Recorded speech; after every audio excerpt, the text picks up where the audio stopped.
Dear students, welcome to my YouTube channel. आज हम proteins discuss करेंगे। प्रोटीन की स्ट्रक्चर डिटेल में स्टडी करेंगे और डाइपेप्टाइड्स और पॉलीपेप्टाइड्स की फॉर्मेशन डिस्कस करेंगे और स्ट्रक्चरल कन्फर्मेशंस इन प्रोटीन्स हम डिटेल में डिस्कस करेंगे। आज का ये वीडियो लेक्चर भी बहुत ही इंपॉर्टेंट है, इसलिए इस वीडियो को आखिर तक ज़रूर देख लें और इससे रिलेटेड जो भी क्वेश्चन हो आप कमेंट सेक्शन में ज़रूर पूछ सकते हैं। Let us start. What are proteins? These are basically structural components of cell. और तमाम के तमाम प्रोटीन्स के अंदर कार्बन, हाइड्रोजन, ऑक्सीजन और नाइट्रोजन जरूर मौजूद होता है। इन एडिशन टू दिस कुछ प्रोटीन्स के अंदर कार्बन, हाइड्रोजन, ऑक्सीजन, नाइट्रोजन के साथ साथ फॉस्फोरस और सल्फर भी मौजूद होते हैं और फ्यू प्रोटीन्स ऐसे हैं जिनके अंदर आयरन, आयोडीन और मैग्नीशियम भी मौजूद होता है। स्ट्रक्चर ऑफ प्रोटीन्स, अगर हम स्ट्रक्चर की बात करें प्रोटीन्स की तो ये बेसिकली अमाइनो एसिड्स से मिलके बने हुए होते हैं। अमाइनो एसिड्स यहाँ पे मोनोमर्स के तौर पे एक्ट करते हैं। ये मोनोमर्स आपस में कंबाइन हो जाते हैं और पॉलीमर्स बनाते हैं और इन पॉलीमर्स को हम पॉलीपेप्टाइड चेन्स भी कहते हैं। कुछ प्रोटीन्स के अंदर एक ही पॉलीपेप्टाइड चेन भी हो सकता है या फिर एक से ज्यादा पॉलीपेप्टाइड चेन्स भी मौजूद हो सकते हैं। If we talk about the structure of amino acid, तो अमाइनो एसिड जो कि एक प्रोटीन का एक बिल्डिंग ब्लॉक है, इसकी स्ट्रक्चर इस टाइप की होती है जो गिवन डायग्राम में देख रहे हैं। टोटली नेचुरली कहते हैं कि बहुत सारे ऐसे अमाइनो एसिड्स हैं जो नेचुरली नोन है, लेकिन इनमें से सिर्फ 20 अमाइनो एसिड्स ऐसे हैं जो कि प्रोटीन्स बनाते हैं। Each amino acid consists of specific type of carbon which is known as alpha carbon. Alpha carbon वो कार्बन होता है जो किसी फंक्शनल ग्रुप के साथ डायरेक्टली अटैच होता है, उसको हम अल्फा कार्बन कहते हैं। यहाँ पे ये एक अल्फा कार्बन है। इस अल्फा कार्बन के साथ कौन कौन से फंक्शनल ग्रुप्स हैं? We have carboxylic functional group जिसको हम COOH कहते हैं। COOH अगर इसको कंबाइन करके लिखें तो COOH होता है। ये एक्चुअली ये C डबल बॉन्ड H और OH इस तरह से इनकी बॉन्डिंग होती है। तो कार्बोक्सिलिक फंक्शनल ग्रुप एक साइड पे अटैच होता है अल्फा कार्बन के साथ, दूसरे साइड पे हाइड्रोजन मौजूद होगा और तीसरा साइड पे R ग्रुप होता है। This R group is actually alkyl group. Alkyl group कोई भी हो सकता है, मिथाइल हो सकता है, इथाइल हो सकता है, प्रोपाइल हो सकता है, ब्यूटाइल हो सकता है। ये हर अमाइनो एसिड के अंदर ये वेरी करता है। और तीसरा जो हमारे पास फंक्शनल ग्रुप है that is amino functional group जिसको हम NH कहते हैं। This is amino group. एक साइड पे NH होता है, दूसरे साइड पे कार्बोक्सिलिक ग्रुप होता है और एक साइड पे R और एक साइड पे H होता है। ये तमाम के तमाम अमाइनो एसिड्स के लिए ये बेसिक स्ट्रक्चर है। हर अमाइनो एसिड के अंदर ये R वेरी करता है, बाकी जो है बाकी का ये जो स्ट्रक्चर है ये कांस्टेंट रहता है। And then we have dipeptides and polypeptides. Dipeptides और polypeptides कैसे बनते हैं? These are actually formed by condensation of amino acids. Amino acids जब आपस में combine हो जाएंगे तो तब जाके ये polypeptides भी बन सकते हैं, dipeptides भी बन सकते हैं। और सेल के अंदर कहाँ पे ये होता है? ये प्रोसेस एक्चुअली राइबोसोम्स के ऊपर होता है जिसको हम ट्रांसलेशन का प्रोसेस कहते हैं। और किस टाइप का प्रोटीन सेल के अंदर बनेगा वो टोटली डिपेंड करता है कि the instructions which are present in DNA के अंदर जो भी इंस्ट्रक्शन है वो फिर ट्रांसक्राइब हो जाता है मैसेंजर आरएनए के अंदर।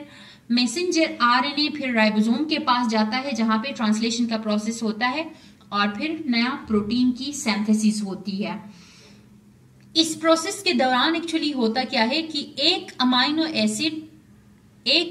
एसिड का जो OH ग्रुप है वो कंबाइन हो जाता है दूसरे अमाइनो एसिड का H ग्रुप के साथ। एक अमाइनो एसिड का कार्बोक्सिलिक ग्रुप का OH और दूसरा अमाइनो एसिड का एमाइनो ग्रुप का H जब आपस में कंबाइन हो जाते हैं तो कंडेंसेशन रिएक्शन होगा और वाटर की फॉर्मेशन होती है। और फिर उसी कार्बोक्सिलिक ग्रुप जिसका OH जो है वो वाटर बनाने में इन्वॉल्व हुआ है, उसी का कार्बन जाके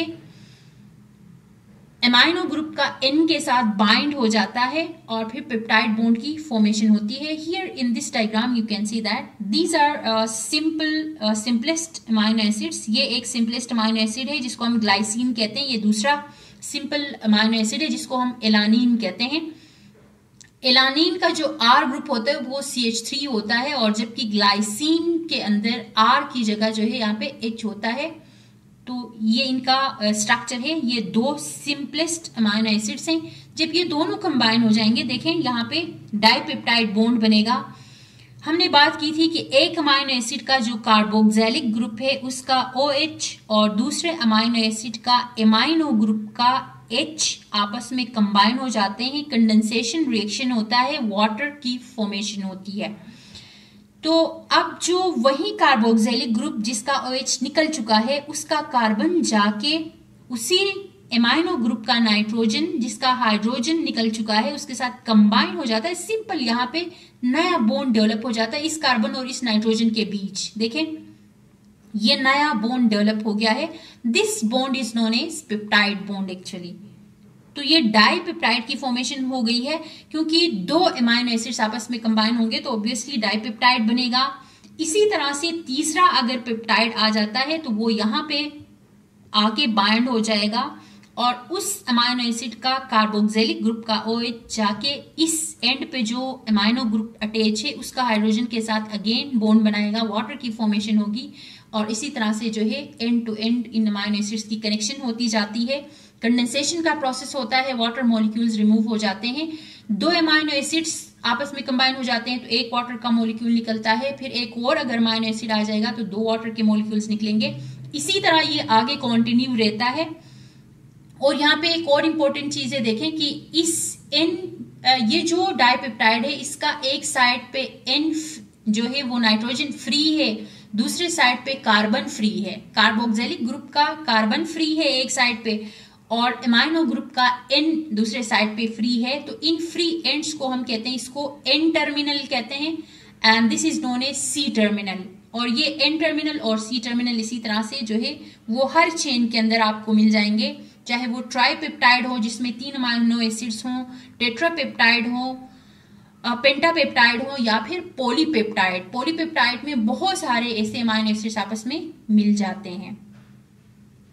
डाइपेप्टाइड हैज 2 एंड्स जहां पे एक साइड पे N टर्मिनल दूसरे साइड पे C terminal. New amino acids इसी तरह से ऐड होते जाते हैं। ट्राइपेप्टाइड के अंदर 3 अमाइनो एसिड्स होंगे, पॉलीपेप्टाइड के अंदर मेनी अमाइनो एसिड्स होंगे। Then if we talk about structural conformation in protein, तो प्रोटीन्स की जो स्ट्रक्चर है वो किस टाइप की होती है। इनिशियली हमने अभी स्टडी किया कि लीनियर पॉलीपेप्टाइड चेन बन जाता है, स्पेसिफिक अमाइनो एसिड्स आपस में आके कंबाइन हो जाते हैं, इनकी एंड टू एंड कनेक्शन हो जाती है और जो स्ट्रक्चर बनता है उसको हम प्राइमरी स्ट्रक्चर कहते हैं। प्राइमरी का मतलब जो पहले बनता है। इनिशियली जो अमाइनो एसिड्स आपस में कंबाइन हो जाएंगे, लीनियर स्ट्रक्चर बनाएंगे तो उसको हम प्राइमरी स्ट्रक्चर कहते हैं। अब सेल के अंदर लाजमी नहीं है कि तमाम प्रोटीन्स प्राइमरी स्ट्रक्चर में मौजूद हों। कुछ प्रोटीन्स सेकेंडरी स्ट्रक्चर भी बनाते हैं, कुछ टर्शियरी बनाते हैं, कुछ क्वाटर्नरी बनाते हैं। तो इनके लिए फिर क्या होगा कि ऐसे प्रोटीन सबसे पहले जो है इनकी सिंथेसिस में प्राइमरी स्ट्रक्चर तो बन जाएगी जो कि राइबोसोम के ऊपर इनकी स्ट्रक्चर बनेगी। उसके बाद ये प्राइमरी स्ट्रक्चर जाके एक और स्ट्रक्चर बनाता है जिसको हम सेकेंडरी स्ट्रक्चर कहते हैं। ये सेकेंडरी स्ट्रक्चर की फॉर्मेशन कैसे होती है कि इनके अंदर जो अमाइनो एसिड्स हैं उनके अंदर हाइड्रोजन बॉन्ड डेवलप हो जाता है। हाइड्रोजन बॉन्ड वो बॉन्ड है जो कि हाइड्रोजन एटम किसी हाईली इलेक्ट्रोनेगेटिव एटम के साथ जाके बॉन्ड बनाता है। वीक फोर्स ऑफ अट्रैक्शन अगर वो डेवलप कर जाता है उसको हम हाइड्रोजन बॉन्ड कहते हैं। तो ये हाइड्रोजन बॉन्ड एक अमाइनो एसिड और दूसरे अमाइनो एसिड के बीच हाइड्रोजन बॉन्ड डेवलप हो जाती है और खास टाइप के ये स्ट्रक्चर्स बनाता है। अगर ये हेलिकल स्ट्रक्चर बनाता है तो इसको हम अल्फा हेलिक्स कहते हैं। अगर वो फ्लैट शीट बनाता है तो इसको हम बीटा प्लेटेड शीट कहते हैं। These are known as secondary structures. Here in this diagram you can see that this is primary structure जहां पे सिंपल अमाइनो एसिड्स की एंड टू एंड कनेक्शन हुई है और लार्ज पॉलीपेप्टाइड चेन बना है।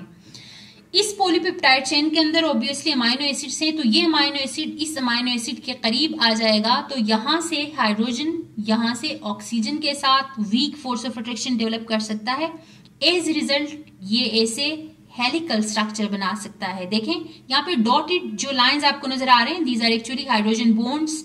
ये weak force of attraction develop हो चुका है और इसकी स्ट्रक्चर अल्फा हेलिक्स बन चुकी है।